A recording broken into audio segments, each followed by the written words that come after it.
کہ ربیع الثانی 9 ہجری میں حضور پاک صلی اللہ علیہ وسلم نے حضرت علی رضی اللہ تعالی عنہ کو تقریباً 200 سوار دے کے روانہ فرمایا۔ ایک قبیلہ ہے طے، وہاں ایک بت ہے فلس، اس کا نام ہے فا لام سین، فلس، جاؤ اس کو گرا دو اور ان لوگوں کو دعوت اسلام بھی دو۔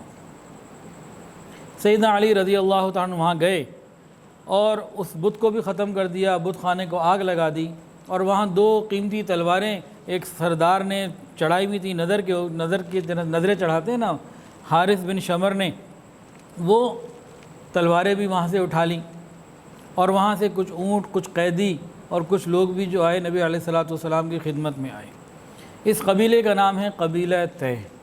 ان قیدیوں میں ایک خاتون تھی، صفانہ ان کا نام تھا، صفانہ، یہ حاتم تائی کی بیٹی تھی، اور ان کے بھائی عدی بن حاتم وہ بھاگ گئے تھے۔ یہ لوگ عیسائی تھے، اور رکوسی جو ہے نا، عیسائیوں کے اندر بھی کئی فرقے ہیں، تو یہ رکوسی فرقے کے تھے، ان کی پوزیشن کچھ اور تھی، تو مختلف قسم کے جو ہے نا یہ فرقے تھے۔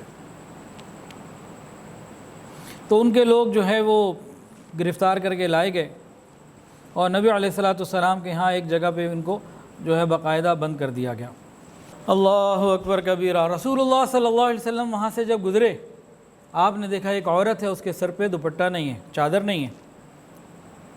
رسول اللہ صلی اللہ علیہ وسلم نے اپنی چادر ایک صحابی کو دی، فرمایا کہ اس عورت کے سر پہ ڈال دو۔ صحابی رسول نے عرض کی، یا رسول اللہ، کافر کی بیٹی ہے، کافرہ ہے، سر ہی تو ننگا ہے، کپڑے تو پہنے ہوئے ہیں، لباس تو پورا ہے، سر ہی تو ننگا ہے، کافر کی بیٹی ہے، کافرہ ہے، دشمن اسلام کی بیٹی ہے، حیا کے علم بردار،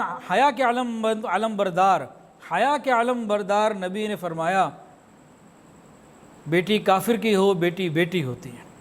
حضور صلی اللہ علیہ وسلم نے اپنی چادر دے کے ان کے سر کو ڈھکا۔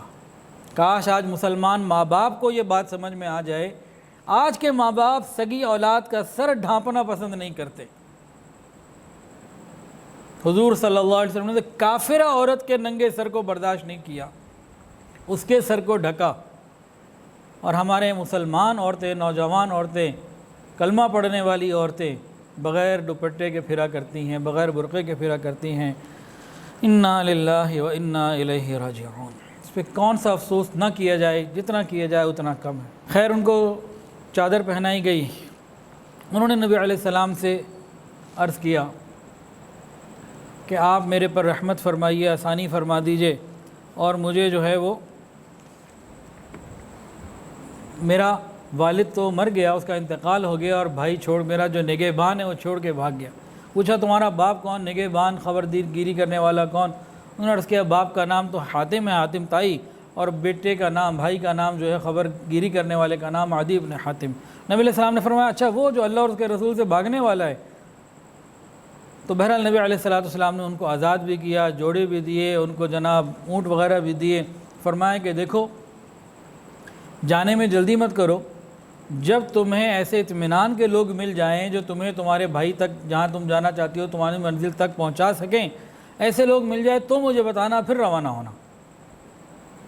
ویسے تمہیں آزاد کر دیا، لیکن اب جانے کے لیے صحیح لوگوں کا انتظار کرنا۔ تو 2-3 روز کے بعد ہی کچھ ایسے لوگ مل گئے جو شام کے علاقے میں جا رہے تھے، جو اپنے بھائی کے پاس پہنچ سکتی تھیں۔ تو نبی علیہ السلام کو انہوں نے اطلاع دی، نبی علیہ السلام نے ان کو انعام و اکرام کے ساتھ رخصت کیا، اور ان کو کلمہ بھی پڑھا دیا، مسلمان ہو گئیں۔ اور انہوں نے کچھ نبی علیہ السلام کو دعائیں دیں، وہ بڑی عجیب دعائیں، بہت ہی یہ سمجھدار خاتون تھیں اور فصیح و بلیغ خاتون تھیں۔ انہوں نے دعا دی، خدا کرے وہ ہاتھ تیرا ہمیشہ شکر گزار رہے جو خوشحالی کے بعد فقیر اور خالی ہوا ہو، اور وہ ہاتھ آپ پر کبھی قابو نہ پائے جو فقر کے بعد امیر ہوا ہو،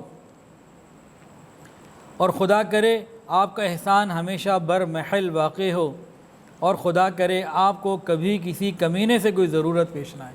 یہ عجیب دعا ہے، ہمیں بھی یہ دعا مانگنی چاہیے، یا اللہ ہمیں کبھی کوئی ضرورت ایسی پیش نہ آ جائے جو کسی کمینے سے پوری ہونی ہے۔ وہ پھر اپنی کمینگی دکھائے بغیر نہیں رہتے، تو انسان کو، عزت دار آدمی کو بڑی پریشانیاں ہوتی ہیں۔ خدا کرے آپ کو کبھی کسی کمینے سے کوئی ضرورت پیش نہ آئے، اور خدا کسی شریف کی نعمت سلب نہ کرے مگر آپ کو اس کی واپسی کا وسیلہ اور ذریعہ بنائے۔ خیر، یہ جو ہے یہاں سے روانہ ہوئیں، اور حضور صلی اللہ علیہ وسلم نے ان کو جب روانہ کیا تو یہ مختلف لوگوں کے ساتھ جو ان کو مل گئے تھے قوم کے،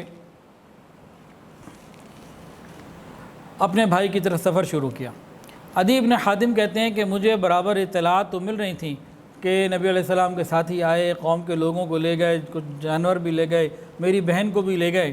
اب مجھے بڑے خطرات تھے کہ میری بہن کی عزت اور باقی معاملات کا کیا بنے گا اور یہ سب کیا ہوا ہوگا، لیکن کچھ باتیں جو نبی علیہ السلام نے میری بہن کے ساتھ احسان کے کیے تھے وہ اطلاعات مجھے مل رہی تھیں، لیکن میرا دل نہیں مان رہا تھا یہ کیسے ہو سکتا ہے، میرے جیسے دشمن اور میرے جیسے بندے کی بہن کے ساتھ اتنی مہربانیاں، تو سمجھ میں نہیں آتا تھا۔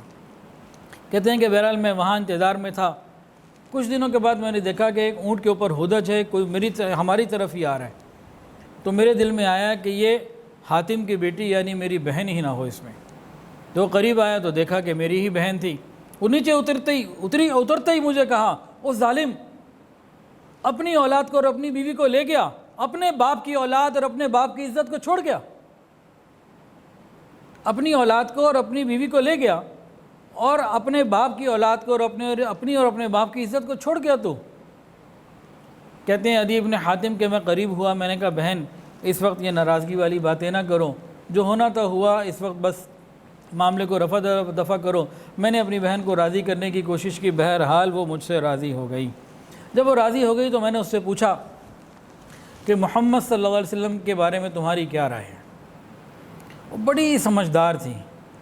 انہوں نے کہا عدی، اگر وہ نبی ہیں تو تمہارا یہاں رہنا اور ان سے دور رہنا اچھی بات نہیں ہے، جو جتنی جلدی پہنچے گا اتنا مقام پائے گا، تم جلدی اور سبقت کرو، اور اگر وہ نبی نہیں بادشاہ ہیں تب بھی ایسے بادشاہ سے دور رہنا یہ بے وقوفی کی بات ہے، وہاں تمہیں قدردانی ملے گی، عزت ملے گی۔ اور انہوں نے پوچھا کہ تم اتنے دنوں میں رہی، غیر مرد تھے، سب کیا ہوا؟ کہا کہ اپنے قبیلے سے زیادہ میں وہاں محفوظ تھی، مدینہ میں، ریاست مدینہ میں اپنے قبیلہ طے سے زیادہ محفوظ تھی، اور اب میں اس طریقے سے اپنے بااعتماد لوگوں کے ساتھ یہاں پہنچی ہوں۔ ویڈیو کے نیچے سبسکرائب کے بٹن پہ کلک کریں، بیل کے آئیکن پہ کلک کیجئے تاکہ ہر نئی ویڈیو کی نوٹیفیکیشن آپ کو مل جائے۔